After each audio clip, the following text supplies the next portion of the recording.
De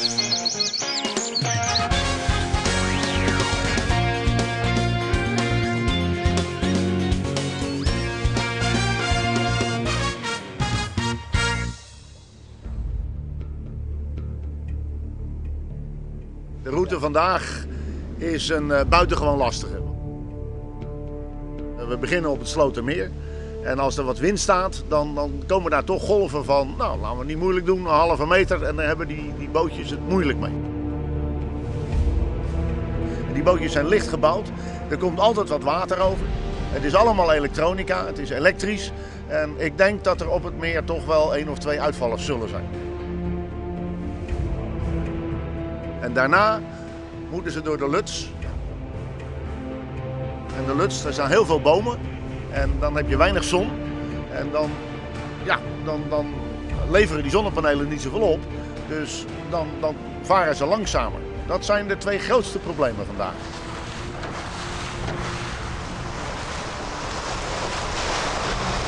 Hoe gaat ie?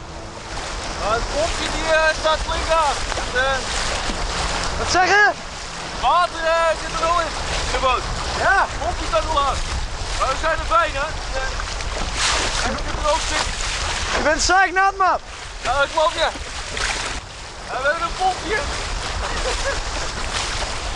Ik ben al zeiknat, dus het gaat goed. En de boot? Ja, de boot gaat prima.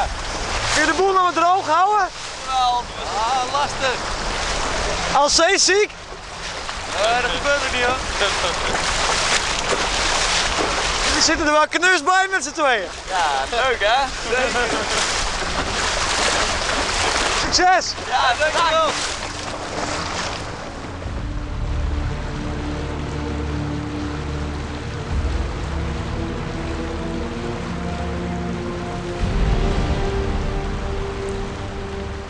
Hoe gaat het?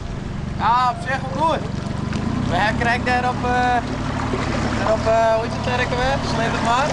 Ik ben best gekomen, maar ja, er zit nog wat beter in die bak. Maar verder gaat het wel mooi. En dit stuk? Ja, op zich wel redelijk wat. Er zit nog wel wat in de accu's, dus En dan was het knap sturen, hè? ja, klopt. Een beetje in de midden proberen te blowen, hè? Ja.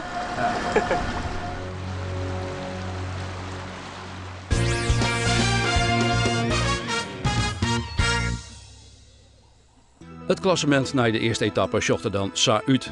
Bij de topklasse de Private Energy Solarboat team op het eerste plak, op een tweede Growing Energy Sunseeker en op het derde plak de winnaar van Twijfelien Deltaloid Solarboat team. Dan bij de A-klasse.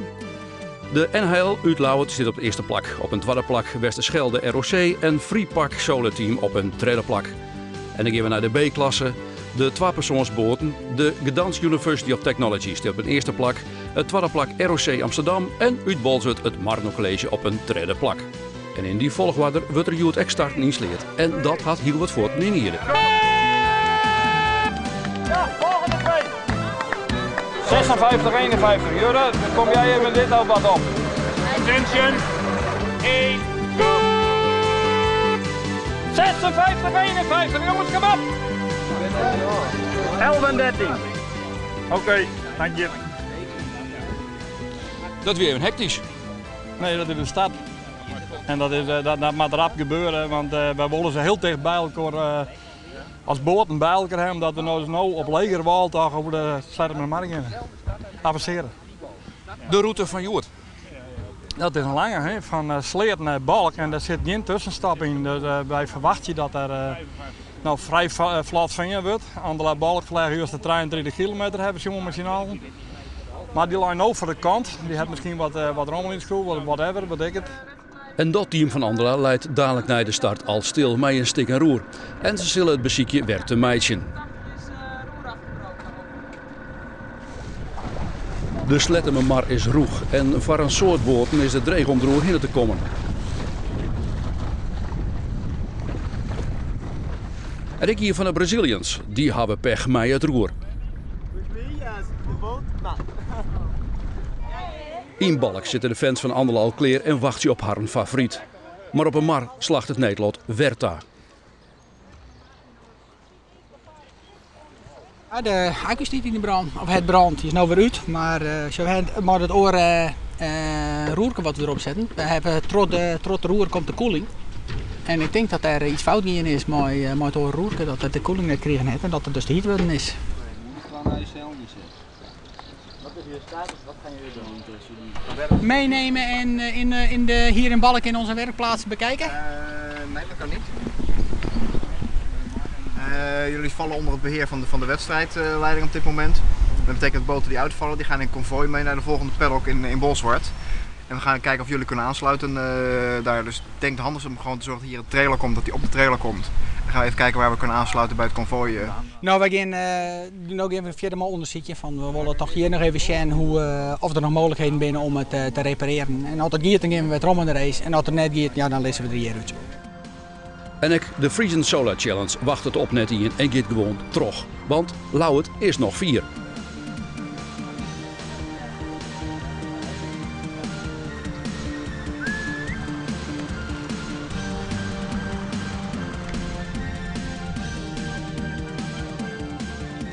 De nummers 1 en 2 zitten in hielpen elkaar deun op een kont.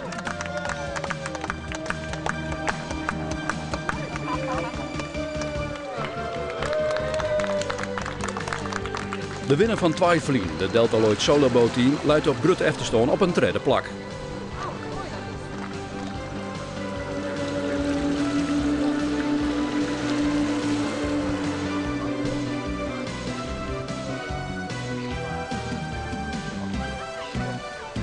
En het mannencollege van Bolzert, die verdient goed haar een derde plak hier bij Molkwar.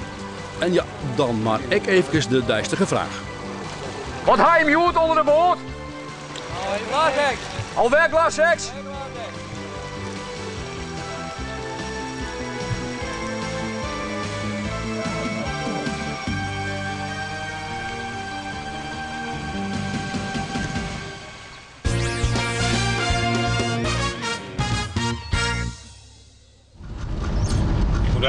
We moeten straks wel even gaan kijken of we die A10, A11 en dingen kunnen resetten even.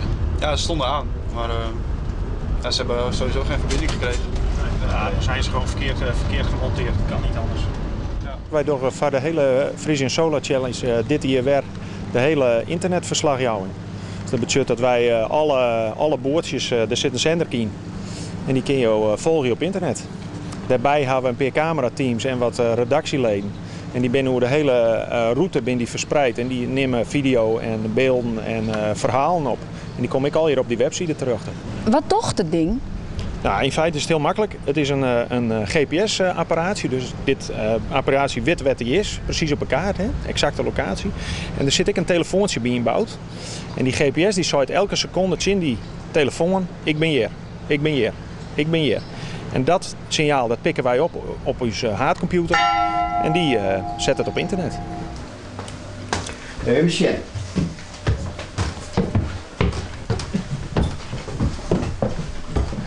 Zo, nou hier hebben we de entourage. Nou, ze zitten al aardig voorbij Molkwarhast. Zie je dat? Je bent echt fanatieke internetvolger? Ja, tuurlijk. Ja, als zij iets is dan ik, ja, dat doen we wel vaker, hè. Ja, ja. Wat is daar het leuke, hoor? Nou, dan kan je dus de hele zaak volgen en kijk, de meesten waarschijnlijk dat ze doen komen. Want er zijn genoeg mensen die zeggen, wanneer komen ze nou, hè? Dus dan kan ik ongeveer zeggen, komen nou, ik denk dat het 40 minuten is nog. Dus ik ga 10 km per uur ongeveer nou. Dus dat is wel leuk om te zien, hè.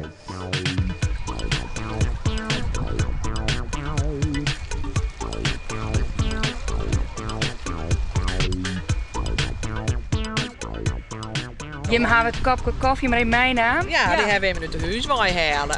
Het toch mooi het zitje, het bankje. Zit je eerste prachtig. rang zitten we hier. We zijn hier vlak achter. Hartstikke mooi. En ze komen hier mooi door de lucht heen. Beter kinderen? Nee, absoluut niet. Nee.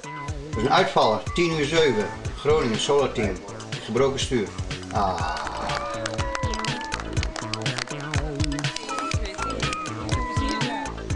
Hoe is het om vanaf de kant het mee te maken? Ja, je voelt natuurlijk mee, hè? Maar mijn man is ook coördinator van het project, dus ik voel al een heel jaar mee, moet ik zeggen. Ik vind het leuk om te zien natuurlijk. Anders zat ik hier niet. Hè? Maar het duurt nog de hele dag. Echt waar? Oh, nou, dan kunnen we extra genieten, toch? Ja.